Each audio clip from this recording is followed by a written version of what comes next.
This article is from the New York Times. It's on MSN.com. These convicted felons say if Trump can be elected president, they shouldn't face a stigma when applying for jobs. Once a felon, always a felon. That is how some convicted felons say.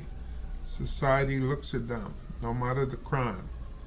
Around 19 million Americans have a felony conviction, and at least 79 million have a criminal record, which can mean an arrest, charge, or a conviction. But having a felony conviction, whether it involves incarceration or not, can impact your life long after you have served your time and paid your debt to society, felons say. There is a stigma that sticks to convicted felons even years after the crime, said Bruce Western, professor of sociology and social justice and director of the Justice Lab at Columbia University.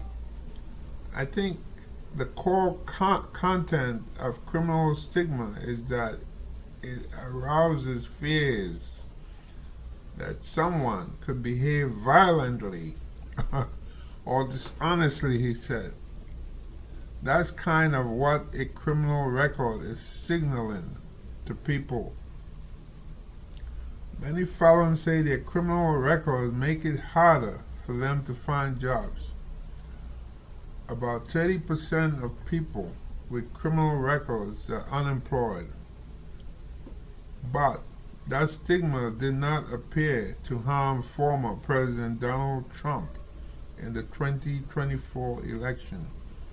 Less than 6 months after a New York jury convicted him of 34 felony counts of falsifying business records to conceal a hush money payment to a porn star, Americans voted to return Trump to the presidency. The president-elect, he contested the legitimacy of court action against him from the beginning, Weston said, and I think his supporters, a lot of them found that pretty credible. In a poll after the trial, 83% of Republicans said they felt Trump's conviction was politically motivated, with just 17% saying it was not. Okay.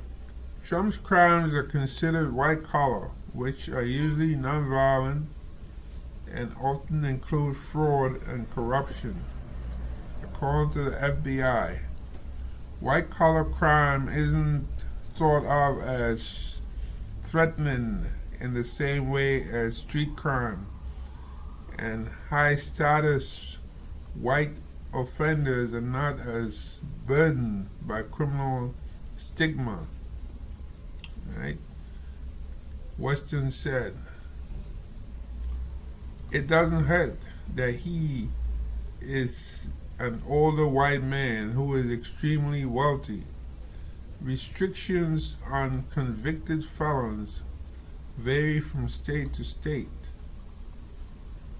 In some states, felons are ineligible to vote unless specific requirements, as in Trump's case, are met. Felons also can face restrictions on their ability to freely travel, serve as juror, get a loan, or qualify for public housing. In some states, felons can no longer hold public office. Weston said his research shows that stable employment is crucial in helping felons avoid returning to crime. But while convicted felons can eventually find jobs, it's really at the bottom of the labor market, he said. It's a minimum wage work, and there's no wage growth in that kind of work.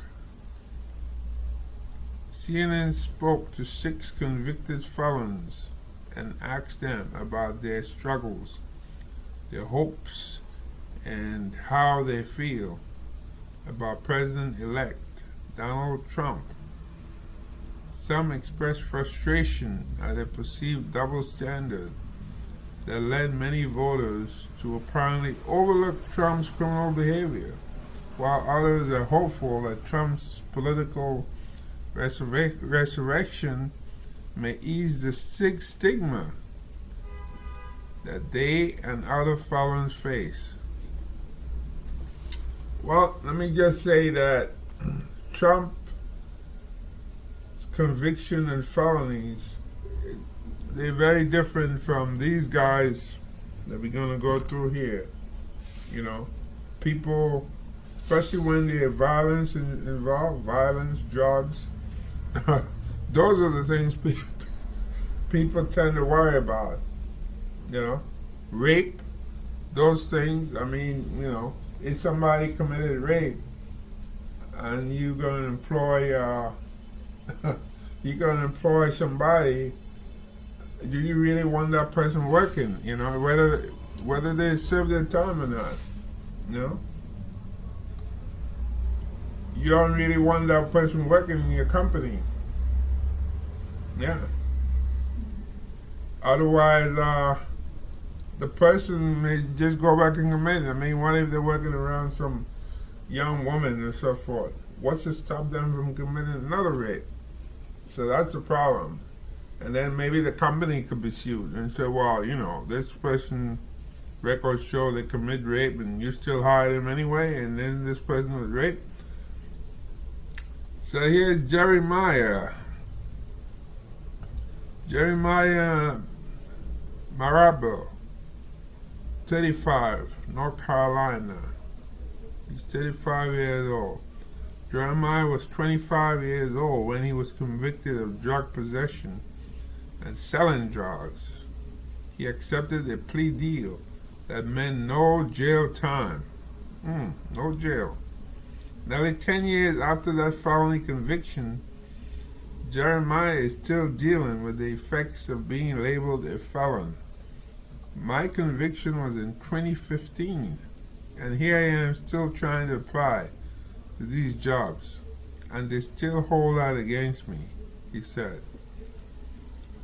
He said he's an entrepreneur working in the trucking industry, but his criminal record keeps him from getting high-paying contracts that will allow him to work while staying close to his two young daughters. Jeremiah says he must take whatever job he can, usually long-distance driving. A better contract would provide him with more opportunities, closer to home and his family. After last month's presidential election, he wonders if his situation is so different from that of President-elect Trump. If people can trust in him to run the country, you should trust in somebody that did their time and want to reinstate themselves, Jeremiah said, especially if your leader has got 30-something felonies and I just have one. Well, good luck on that. Unfortunately, that's not how society will see you. They see you as a black man, a young black man, 35 years old. Once you sit there for an interview and they see, you know, yeah, you check that box or to do a background check, they see you as a criminal. They see him as a white man, successful, you know, and they're not even going to think about the crime or the conviction and so forth.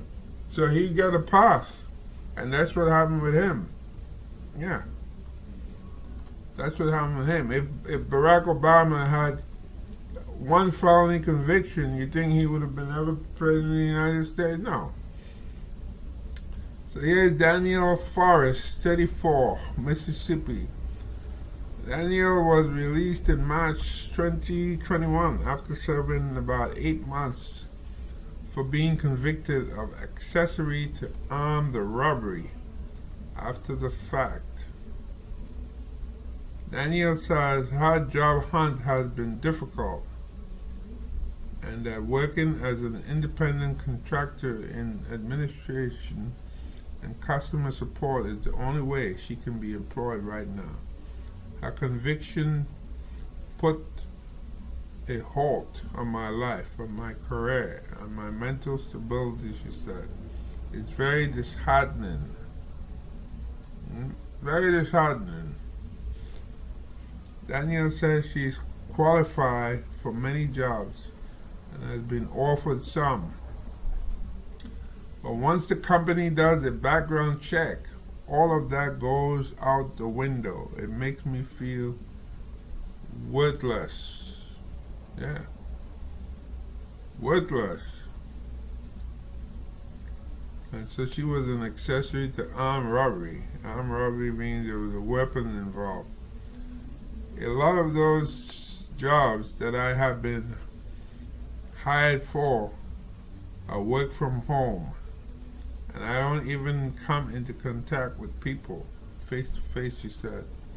So I'm just really confused why my conviction plays a part. Yeah, well, I'll tell you, like, I have work from home. I'm supposed to begin next week.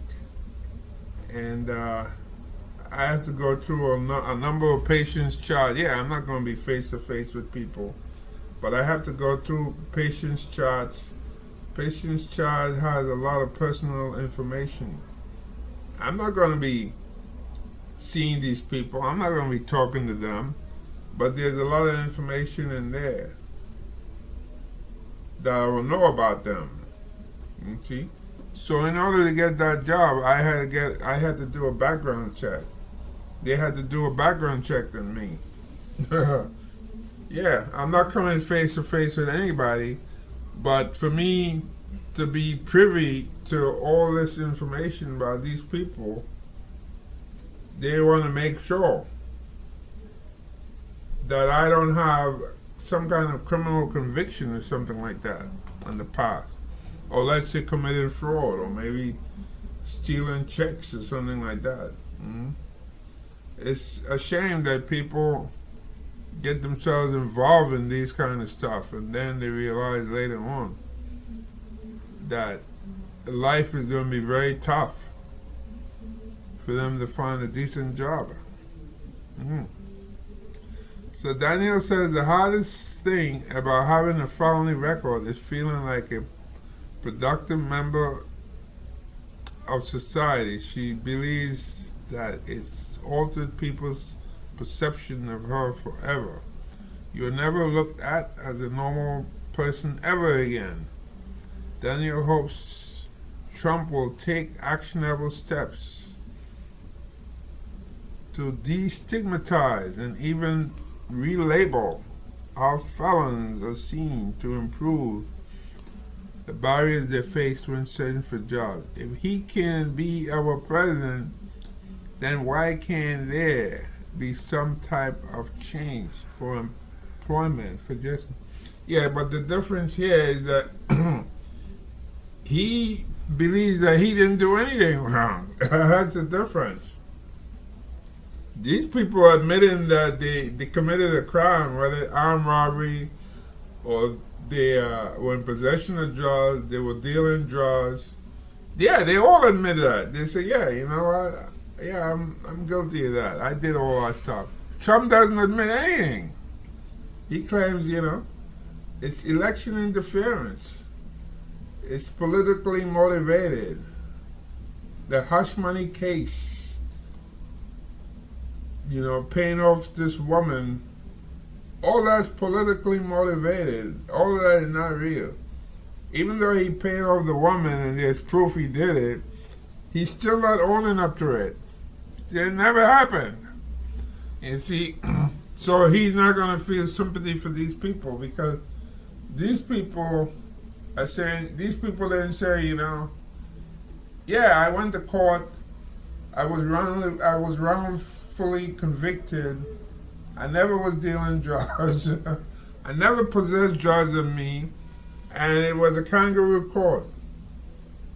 They're not saying that. They're saying, yeah, I admit I did these wrong things, but I want an opportunity. He's saying, no, I didn't do anything. I didn't do anything at all.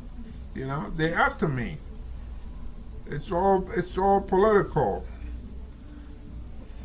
And that's why he's not going to feel sorry for these people. Michael Powell, 54, North Carolina. Michael said he was convicted twice of breaking and entering in the late 1990s. Now, how many people, right? If you're interviewing somebody who's convicted twice of breaking and entering, you think of yourself at home, and you hear like your door being tampered with.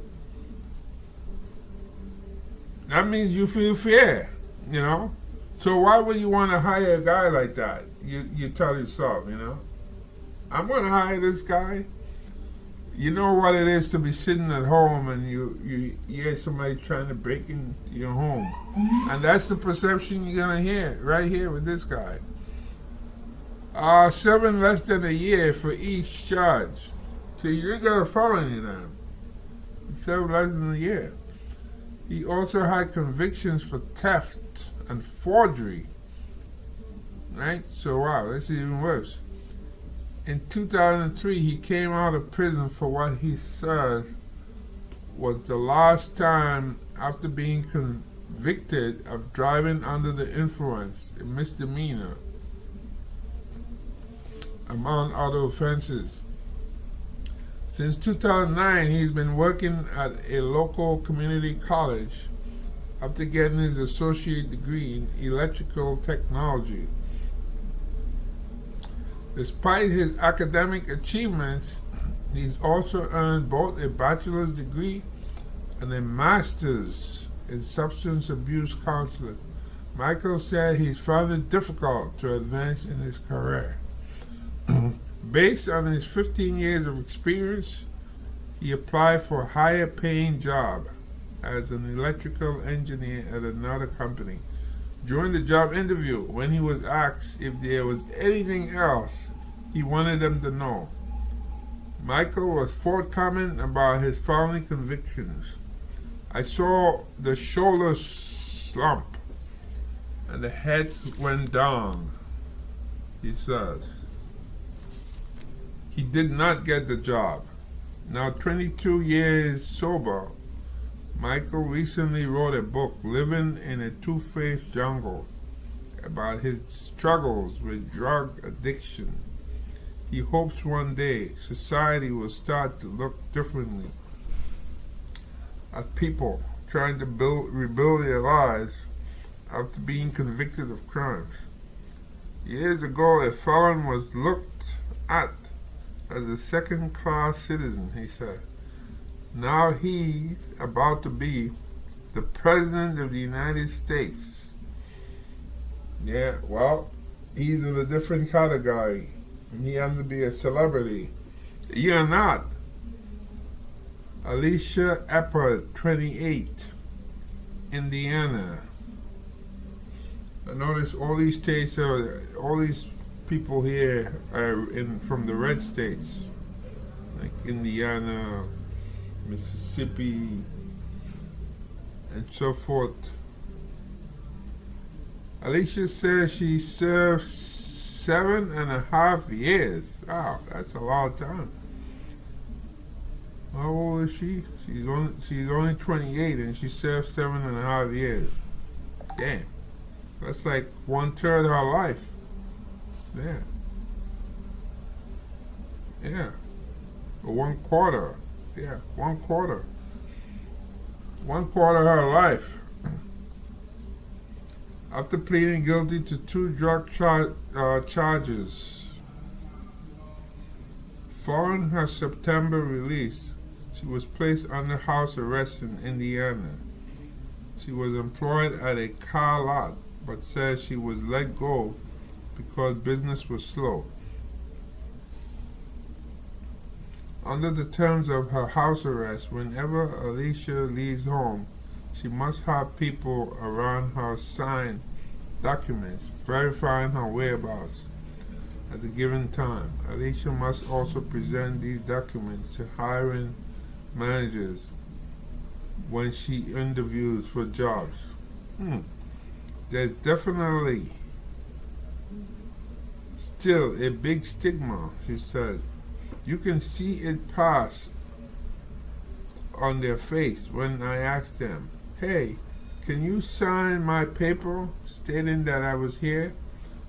Their whole view of you just changes.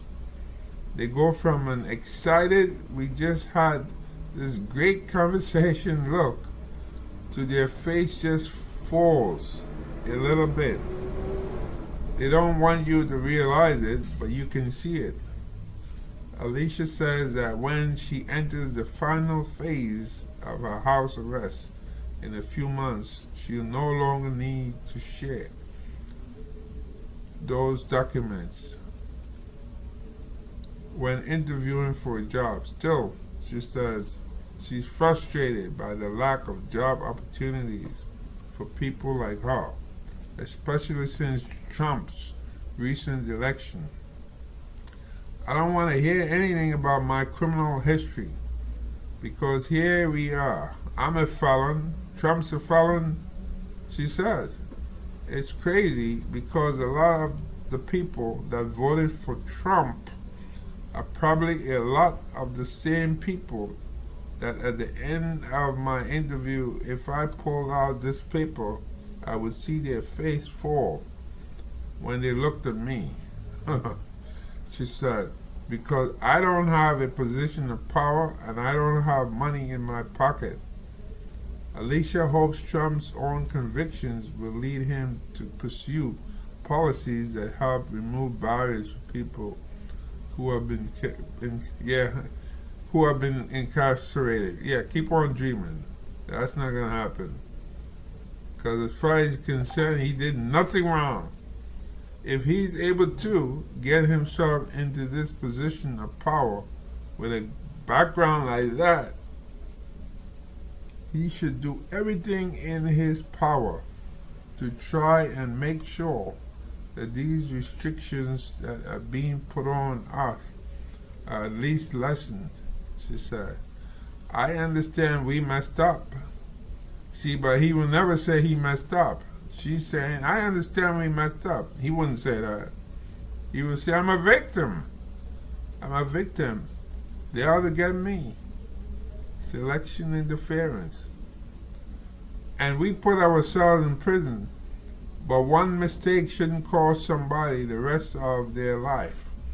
That's how it ends up in this cycle. Jarrell Smith, 40, from Georgia. Since 2006, Jarrell has been in and out of prison. He says it started with a felony conviction for drug possession and intent to distribute. Other felonies followed, including burglary and possession of a firearm, along with probation violation. His most recent release from prison was in 2023, following a probation violation for a gun-related felony charge. He is now on a non-violent probation, which Georgia allows for felons the state believes are not a threat to society. Part of his probation requires he check in with the state twice a month, he says. After many months of trying, Jarrell said he recently got a job as a janitorial technician, whatever that means, with a private company. He's frustrated and sometimes angry at the difference how he's treated compared with President-elect Trump. At the end of the day, nobody is perfect because look at our president, he said. How can we have a president as a convicted felon and he can do what he wants to do and he got way more felonies than me, he has. I can't even leave the state of Georgia without permission. I just look at that as a slap in the face. Well, it's not a problem, Fred, because you want he and I in the same league.